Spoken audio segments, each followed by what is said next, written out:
everyone. Been a while, and I have impulsively bought myself an RC Era 138. It's a new one, model of the Bell 206 Jet Ranger.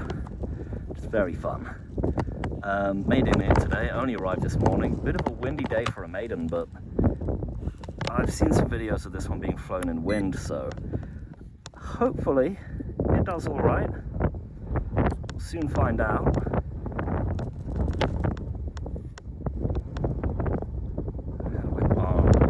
I should have checked that in the controls. I feel like I should see the gyros calibrate.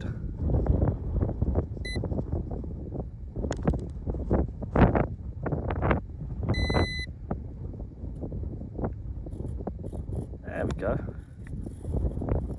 That is looking good.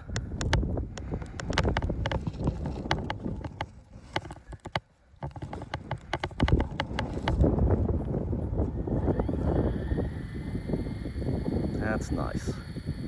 Bit of a slow head speed. I do like that there is an adjustable head speed on this one. Feel like we're going to need the high head speed to deal with these winds.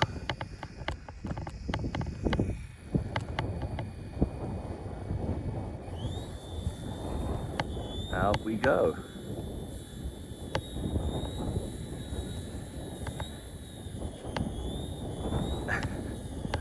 Hear it automatically adjusting the head speed there as it deals with the wind. I probably shouldn't. I don't know. These winds are really pushing down. It is putting up a good fight. But when I can hear the head speed going up and down like that with the varying winds and air pressure, I think what I'm going to do is I'm just going to keep it at a relatively low altitude here, not fly it too far away from me. Would be nice to get some nice shots of this. Maybe I can let it, oh no, let's stay behind it and let's stay with it. So this one has optical flow mode. Optical flow mode, it's just built with it, with optical flow. It doesn't have a mode where I can switch it on or off. And I watched Ali Chantal give a review of this because I just thought the price, it's a really good price compared to another scale heli I got a little while ago from Ishin. I've been in two minds about getting Ishin helis for a while, and this one I thought, it looks really nice, let's go for it. And I did like it at first. I mean, well, I had a few things I didn't like about it, and some of those translate to this, but because it's a cheaper helicopter and a bit of a lighter one, I'm feeling a bit more, just feeling a bit more able to justify the purchase, if you will. And that one, yeah, I started making a review of it, did the recording for the voiceover for the review, didn't like how the recording turned out, was meaning to re-record it, and just didn't get around to it, and then in that time, I was showing it off to my nephew in winds about as strong as these, crashed it, broke the tail boom, and then repaired it. Oh, these winds are overpowering actually. I think we better land before we hit something. Otherwise, just keep low. We'll just keep low. But yeah, crashed it. Now I've repaired it, and I thought, you know, that shouldn't be too bad. Replaced one or two main rotor blades, stuck the tail boom on. It's a bit of a messy repair, but you know, it was on straight, so I thought that should be fine. I'm gonna land. But yeah, it just stopped kind of responding to controls. Touchdown, touchdown, touchdown. Yeah, we're switching off. We'll call that. I'll wait until there's better flying conditions. But that put up a good fight. I'm kind of happy with that so far. But yeah, after the other one basically tried to kill me. Whoa, stop.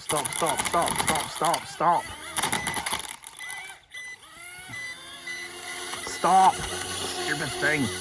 Why won't you cancel out?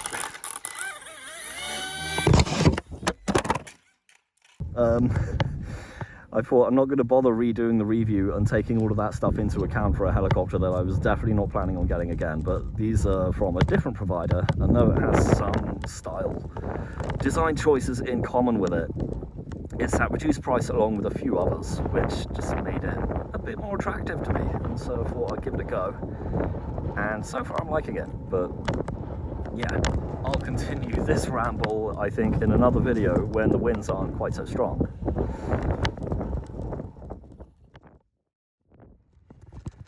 Okay, here we are the next day. Winds are still a little bit, not quite as much as they were yesterday, but they are still fairly strong. Fortunately, I have come to my favourite little cove, which is sheltered from the wind for flying rotor wing helicopters where I don't want the rotor wing drones or aircraft of any kind, where we don't want the wind to be too strong. So here we are setting up for flight number 3. I did flight number 2 here, but I completely forgot to hit record. So here we are for take 2 of today's flight.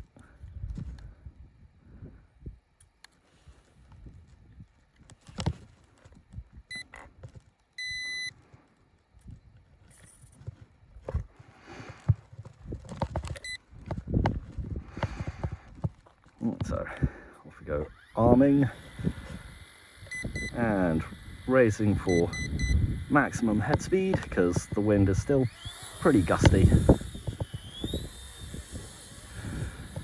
And where were we yesterday? I believe yesterday I was just talking about the Eachine E135, which this helicopter has a lot of similarities to in its control style, that being the main one not only having the optical flow sensor on it for its automatic altitude and position hold, which, as you can see, leaves a little bit to be desired. It's kind of doing a bit of work. It's trying to hold its own position, but as you can see, it gets knocked out by the wind a little bit easily. I watched a video of Ali Shanmao, this is still me hands off by the way, testing out the optical flow on it, and finding that with the stock controller, it left a bit to be desired. And then he instead bound it to his Radio Master controller, and that was completely bang on. So maybe it's a fault with the transmitter more than the model, but as you can see, you know, it's trying. Probably doesn't do quite as good job as compared to the Eachine E135, but you know, it's there, it's doing something, which is appreciated. And yeah, it has the other thing, which isn't my favourite characteristic, wherein that the stick to control the collective is put in the middle, and rather than having direct control of the collective yourself, you kind of either push the stick up to ask the helicopter to increase the collective, or pull the stick down to ask it to descend, and it does the work itself. So I do kind of prefer to have more direct control myself. Feels a little bit more scale for flying, it's got a bit more of a challenge for it, and what with this being very much a scale design of helicopter, it would be nice to have that. But I'm happy to accept that style of flying on this particular model because it is less than half the cost of the Eachine E135. With the Eachine E135 coming in at about £150, probably only around £50 less than another helicopter that Eachine did that was slightly bigger, that was definitely a more proper full control pro helicopter. It was, when I saw it being reviewed at the time, comparable to a helicopter called the Omp Hobby M1, which I'm saying because I can't remember the name of the Eachine model I'm referring to. But yeah, so long story short, this, you know, the Eachine E135 did a few things that I wasn't really a fan of. And though this one is doing kind of similar things in its control and design choices, I'm happy to accept them on the basis that this is a much cheaper helicopter. The thing that made me want to get this one was that my WL Toys V911S kind of died a couple of months ago, just servo jitter issues. The servo just kind of jittered a bit too much and then burned itself out. And the V911S is quite similar in flight characteristics to this one, in that it was a fixed pitch with, you know, limited pitch and roll control. So if I push full forward on the stick, it pitches to a degree, and it doesn't let me pitch it all the way over like a 3D helicopter. It's like flying helicopters in what they call 6G mode. And, you know, because of the price, because of the kind of flying I'm expecting from this model, I like that. It's fine. I'm not expecting to get a full pro helicopter out of it. Whereas the Eachine E135, it was like capable of 3D, but you did something where you flew it up to a certain altitude in quote pro mode, and you put some certain inputs, and then it would automatically switch to inverted on its own, and then you had a maneuver to switch it to inverted as well. You weren't really doing any of the work to actually make it fly inverted, which is yeah, I just kind of wondered, well, what's the point? If you're going to give me a helicopter that's capable of doing that, why not give me the full control? Whereas at least with this one, it's cheaper, and I'm not expecting to be able to do any of that, and I'm not even sure the helicopter would be capable of that. So yeah, that's fine. I don't mind the toy grade control style of this one, if it's going to be cheap and keep its specs relatively humble. So yeah, that's something I find much more acceptable on this design. I was also in this video was sort of just going to explain the lack of uploads over the past year, and that is not that I've, you know, fallen out of the hobby. It's just where there's a lot less flying going on, I've got loads of projects going on. Some of them are to do with RC flying. I've designed a plane that is supposed to be sort of the next step up from the half pipe. I've just yet to build it. I've designed a plane that is to be the successor / replacement of the bike pipe after I retired that one in the last flight that I put a video up of. And I've also got a plane that I'm impulsively working on, which is a small one, which is kind of inspired by Beaufort. And then I've got this idea for a sort of radio controlled like spaceship, which uses like a bicopter principle but combined with ducting, and I have no idea if it's going to work. And then also late last year I got a 3D printer, and I've been putting a lot of work into designing a model just for 3D printing, not really flying or anything like that. It's just going to sit there and look pretty, but that is sapping a lot of hours away. And yeah, I'm just, you know, I'm not really working to a schedule or anything like that. I've just decided to relax a bit and just kind of do whatever I feel like doing as and when. So this helicopter was very much an impulse buy, and that's also why, yeah, instead of doing a proper review, I'm just casually flying it and just having a quick ramble.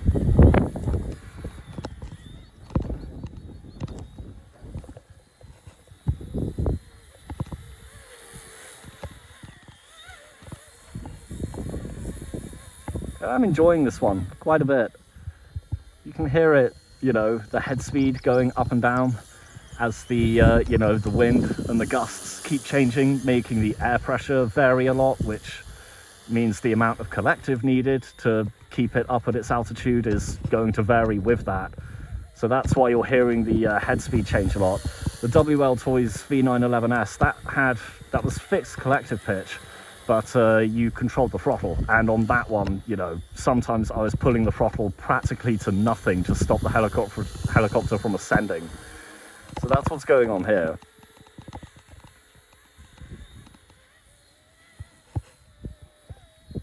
One thing I quite appreciate about this model is that, at least on this particular control, you don't have a rate switch, you have head speed variation. So presumably, if you have the head speed, the rotor RPM, that's what the head speed means, if you have that lower, then the rates with that are going to be lower, because, you know, if the blades are moving at the same pitch, have the same rates, if you will, but you're spinning the rotors faster, then the response is going to go up. So I quite like that.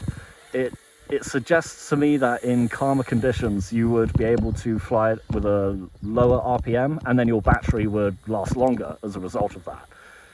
It's quite windy today though, so as you saw me do earlier, I turned the head speed up to maximum.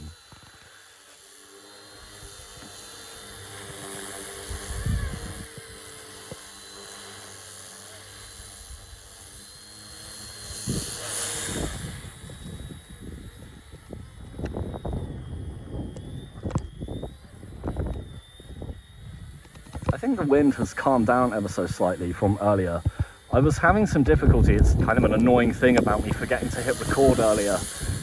Was yeah, the response on the collective was really quite weak, so I'd be pushing all the way up on the stick and it would just be descending, and then it would eventually bounce off the floor, and then there would be a bit of a wobble going on, like almost like the gyro was hunting. I haven't had that issue right now on this flight, and I think that's probably because the wind is ever so slightly calmer, but maybe I'll catch that on another video. You can see the lights there are flashing, probably to indicate that the battery's running low, so I better, oh, wind's catching it. I better bring it back to that nice hard bit of ground there with no grass on it and bring it in for a landing. I do want to say as well, I do appreciate how the lights on this are, you know, just a solid white for that front searchlight and a solid red for the tail. Years ago I had this helicopter from Cyma that was like an Apache gunship, you know, all painted in army green to make it sort of look realistic, but then the light on the front, which was poking out of where the gun would be, I mean, it kind of was the gun, but it had a light on the end, and it was just flashing through all the rainbow colors, and it took what was supposedly quite a, you know, serious looking model into a very goofy toy. So I quite appreciate that this one isn't doing that. So yeah, that's flight 2, and well, flight 3, but flight 2 that's been recorded, and that's what I've been up to.